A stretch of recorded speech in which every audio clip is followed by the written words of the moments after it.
اللہ تعالیٰ کا خاص کرم ہے کہ اس نے ہمیں یہ ماہ عظیم کی ساعتیں پھر دوبارہ سے عطا فرمائیں۔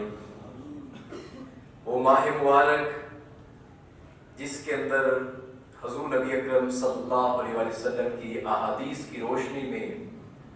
جنت کے دروازے کھول دیے گئے ہوں گے، رحمتوں کے دروازے خصوصی طور پہ اہل ایمان کے لیے کھول دیے گئے ہوں گے، جنتوں میں خصوصی طور پہ عرش کے نیچے سے جو درختوں کے وہاں پہ پتے ہیں وہاں سے جنت کی ہوائیں چل رہی ہوں گی۔ یہ احادیث میں بیان کر چکا ہوں۔ حضور نے ارشاد فرمایا کہ جنت کو پورے سال جو ہے وہ سجایا جاتا ہے۔ خاص طور پہ حضور نے فرمایا جب ماہ رمضان شروع ہو جاتا ہے، ماہ رمضان شروع ہوتے ہی کریم آقا نے ارشاد فرمایا جنت کے اندر سے خصوصی ہوائیں چلنا شروع ہو جاتی ہیں۔ مشاکان مصطفیٰ بڑی ایمان افروز حدیث ہے۔ حضور نے ارشاد فرمایا وہ جنت کی ہوائیں چلتی چلتی جنت کی حوروں تک پہنچتی ہیں، اور پھر حوریں اللہ کی بارگاہ میں عرض کرتی ہیں مالک جو تیرے بندے اس ماہ مبارک میں اس مہینے کی قدر کریں گے، اس کی عظمتوں کو سمیٹیں گے، اس کی برکتوں کو سمیٹیں گے، ہم ان کی منتظر ہیں۔ حضور کے عاشقوں، ہم حوروں کی باتیں کرتی ہیں لیکن جو حضور کے سچے عاشق ہیں جنت کی حوریں خود ان کی منتظر ہوتی ہیں۔ غور تو کیجیے ذرا بات میں، حوریں کچھ ایسے بھی بعض یہی لالچ دیا جاتا ہے۔ میں نے کہا غلامی مصطفیٰ میں آ کے تو دیکھو جنت کی خود حوریں آپ کا انتظار کریں گی۔ ایک بار ہو جا سونے دا پھر ساری خدائی تیری ہے جی۔ حضور کے ہو کے تو دیکھو، کریم آقا صلی اللہ علیہ وسلم کی غلامی میں آ کے تو دیکھو۔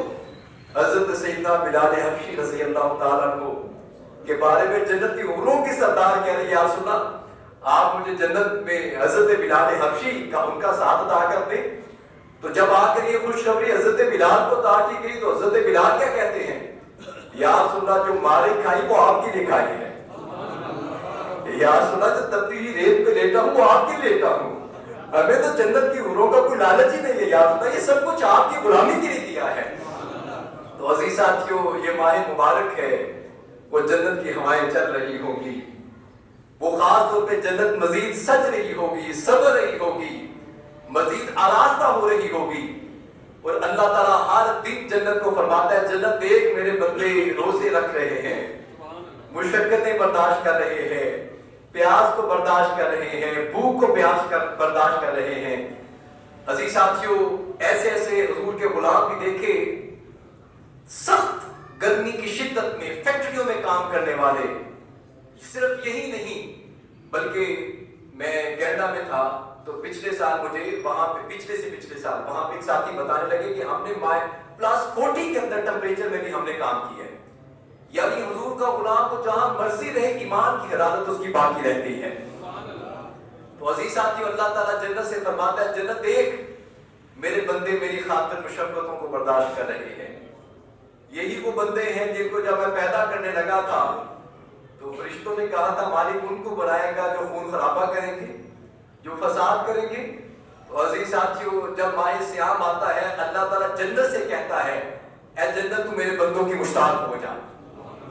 تو ان کے لیے سجدی چلی جا، تو ان کے لیے صبرتی چلی جا۔ عزیز ساتھیو روزہ ایک ایسی اہم عبادت ہے کہ جس کے اندر جب انسان اللہ کے ساتھ لو لگا لیتا ہے تو جنت خود اس کی مشتاق ہو جاتی ہے، اور کل قیامت کے دن حضور نبی اکرم صلی اللہ علیہ وسلم کی حدیث مبارکہ کی روشنی میں آپ کو خصوصی دروازے سے بلایا جائے گا۔ آپ کبھی ہوٹلوں میں جائیں، کہیں بڑے بڑے جو گیسٹ ایریاز ہوتے ہیں وہاں پہ جائیں، جو سینٹرز بنے ہوتے ہیں، جو فنکشنز کے ہالز ہوتے ہیں، وہاں پہ ایک عام انٹری ہوتی ہے اور ایک خاص انٹری ہوتی ہے، لکھا ہوتا ہے اسپیشل گیٹ، یعنی یہاں سے صرف اور صرف اسپیشل انٹری ہوگی، اسپیشل لوگوں کے لیے انٹری کروائی جاتی ہے وہاں سے۔ تو عزیز ساتھیو اللہ کی بارگاہ میں آپ کا اس قدر مقام و مرتبہ ہے کہ کل قیامت کے دن آپ کی خصوصی دروازے سے انٹری ہوگی، اور اس دروازے کو باب الریان کہا جاتا ہے۔ فرمایا وہ جب روزے داروں کو اس میں سے گزار دیا جائے گا پھر کہا جائے گا no this door is close for everyone, کہ اب یہ دروازہ ہر کسی کے لیے بند ہو گیا ہے. جنہوں نے داخل ہونا تھا وہ داخل ہو گئے. اب یہ خاص جو دروازہ تھا صرف اور صرف کل قیامت کے دن روزہ داروں کے لیے کھولا جائے گا، وہ آپ کے لیے کھولا جائے گا، حضور کے غلاموں کے لیے کھولا جائے گا، حضور کے امتیوں کے لیے کھولا جائے گا، اہل ایمان کے لیے کھولا جائے گا. تو اس لیے عزیز صاحب یہ سارے کے سارے مناظر جنت میں چل رہے ہوں گے، جنت سج رہی ہوگی، سبر رہی ہوگی، آپ کا انتظار کر رہی ہوگی، آپ کا انتظار کر رہی ہوگی. اللہ تعالیٰ جنت سے فرماتا ہے جنت میرے بندے دنیا کی مشقتوں کو اتار کے ان قریب تیرے اندر آنے والے ہیں، تیرے اندر آنے والے ہیں، تیری نعمتوں سے لطف اندوز ہونے والے ہیں. تو عزیز ساتھیوں اللہ تعالیٰ نے ہمیں صد مبارک صد شکر کہ اللہ تعالیٰ نے ہمیں ایک مرتبہ پھر اس ماہ عظیم میں سانسیں لینے کا موقع عطا فرمایا.